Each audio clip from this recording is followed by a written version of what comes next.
मैं दीपक पात्रा आपका हार्दिक स्वागत करता हूं इस दिव्य यात्रा में जो आपकी सोच, दृष्टिकोण और जीवन को बदलने की अद्भुत क्षमता रखती है।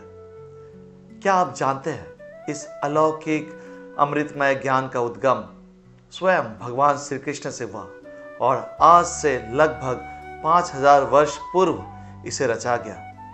लेकिन आश्चर्यजनक बात यह है कि यह आज भी उतनी ही प्रासंगिक है जितनी तब थी। यह आज भी उतनी ही रहस्यमयी है जितनी तब थी। दरअसल यह आज पहले से भी अधिक महत्वपूर्ण हो गई है। क्यों? क्योंकि यह किसी धर्म या संप्रदाय से ऊपर उठकर लाखों करोड़ों लोगों को लगातार निरंतर कर्म और कर्तव्य का सटीक मार्ग दिखाती है। यह है हमारा शाश्वत, अद्वितीय और अनमोल ग्रंथराज श्रीमद् भागवत गीता। एक ऐसा शास्त्र जो हर आयु, हर वर्ग और हर प्रोफाइल के लोगों के मन में और जीवन में उठने वाले हजारों लाखों सवालों का समाधान प्रस्तुत करता है। जहां कर्म का महत्व है, वहां श्रीमद् भागवत गीता का नाम सर्वोपरि है। जिस घर में श्रीमद् भागवत गीता के 700 श्लोकों में से कोई एक भी पन्ना, एक भी श्लोक या सिर्फ एक भी शब्द गूंजता है, उस घर में सदैव दिव्य माहौल बनता है और साथ साथ इसके अच्छे संस्कार तो स्वतः आ ही जाते हैं।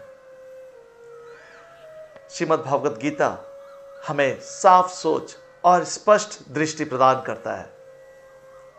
लेकिन श्रीमद् भागवत गीता के ज्ञान को समझने के लिए हमें आवश्यकता पड़ती है सिर्फ 3 चीज़ों की।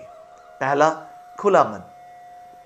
श्रीमद् भागवत गीता को आत्मसात करने के लिए, समझने के लिए, इसकी गहराई में उतरने के लिए खुले मन से इसे पढ़ना होगा, समझना होगा या फिर सुनना होगा। और तीसरा, एक मार्गदर्शक की भी आवश्यकता पड़ेगी। अब मैं आपकी अनुमति से कुछ प्रश्न पूछना चाहूँगा। क्या आप महसूस करते हैं कि अपार सफलता के बावजूद आपके जीवन में कुछ कमी है? क्या आप शोर और संघर्षों में शांति ढूंढ रहे हैं? क्या आप तनाव, निराशा और हताशा से जूझ रहे हैं? अगर हाँ, तो आइए मेरे साथ, क्योंकि आपके मन में उठने वाले हर इन प्रश्नों का जवाब श्रीमद् भागवत गीता में तो छुपे हुए हैं। श्रीमद् भागवत गीता जीवन का मार्गदर्शन करने वाली किताब है। श्रीमद् भागवत गीता हमारा लाइफ का मैनुअल है। तो आइए आज हम श्रीमद् भागवत गीता के पहले अध्याय अर्जुन विषाद योग के पहले 2 श्लोकों का पाठ करेंगे और समझेंगे कि ये श्लोक हमें तनाव, निराशा और हताशा से उबरने में कैसे मदद करता है और हमारे जीवन को एक नई दिशा कैसे दे सकती है। तो चलिए इस ज्ञान के अनमोल यात्रा आरंभ करें। धृतराष्ट्र उवाच धर्मक्षेत्रे कुरुक्षेत्रे समवेता युयुत्सवा मामकाः पांडवाश्चैव किम कुर्वत संजय। हे संजय, धर्मभूमि कुरुक्षेत्र में एकत्रित युद्ध की इच्छा रखने वाले मेरे और पांडु के पुत्रों ने क्या किया? यह श्लोक हमें याद दिलाता है कि जीवन की स्थिति एक धर्म क्षेत्र है, जहां हर दिन, हर पल हमें सही और गलत के बीच चुनाव करना होता है। कुरुक्षेत्र वो परिस्थिति है जहां हमारे कर्म तय करते हैं कि हमारी दिशा क्या होंगे, हम किस दिशा में जाएंगे। धृतराष्ट्र शारीरिक रूप से ही नहीं बल्कि मानसिक रूप से भी अंधा था। यह हमारे भीतर के अज्ञानता और अंधकार का प्रतीक है। जब हम अपने लाभ और हानि को लेकर अंधे हो जाते हैं, तब हम सही निर्णय नहीं ले पाते।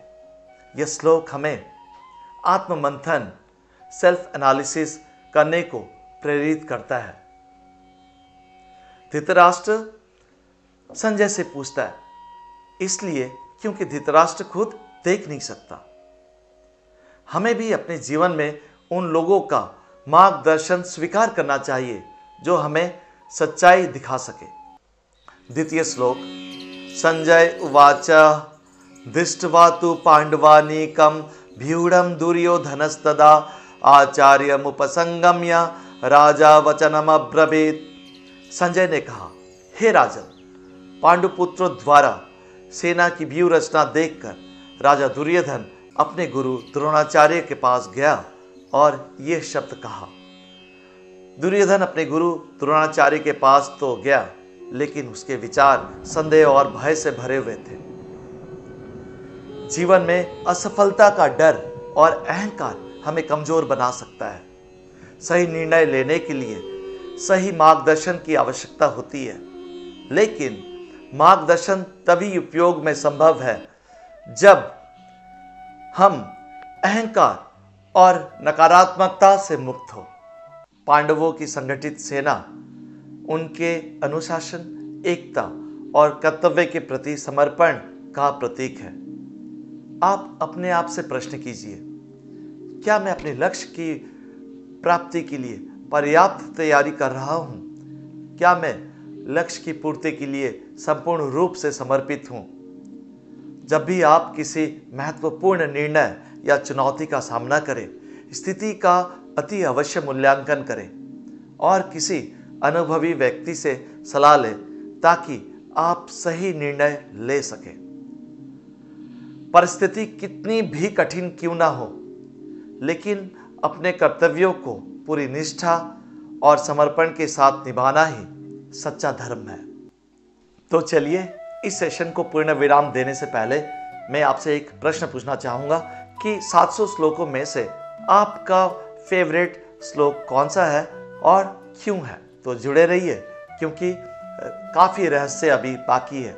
श्रीमद् भागवत गीता के महान रहस्यों का हम उन्मोचन करते रहेंगे अगले एपिसोड में। तब तक के लिए धन्यवाद। जय श्री कृष्णा।